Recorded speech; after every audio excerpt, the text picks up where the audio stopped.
Hello বন্ধুরা, আমি স্নান সেরে ঘরের পুজো দিয়ে আস্তে আস্তে আমাদের পাড়ার বাৎসরিক ধর্মীয় অনুষ্ঠানের যে ভোগারতি কীর্তন তাতে অংশগ্রহণ করলাম। আমাদের পাড়ার বহু ভক্তবিন্দু এই ভোগারতি কীর্তনে অংশগ্রহণ করেছেন। তারা এই ভোগারতি কীর্তন খুব আনন্দের সহিত উপভোগ করছেন। যাদের মানত আছে তারা এই ভোগারতি কীর্তনে বাতাসা ছড়িয়ে দেয় এবং প্রত্যেকেই এই প্রসাদ গ্রহণ করে।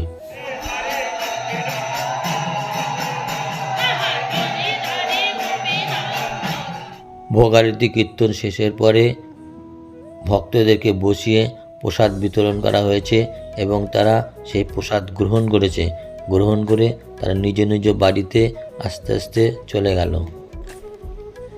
সেই সময় আমিও সেই প্রসাদ গ্রহণে অংশগ্রহণ করেছিলাম। প্রসাদ গ্রহণ করে আমি বাড়ির উদ্দেশ্যে রওনা দিলাম। বন্ধুরা, ভিডিওটি ভালো লাগলে তোমরা অবশ্যই একটি লাইক, কমেন্ট ও শেয়ার করে দেবে।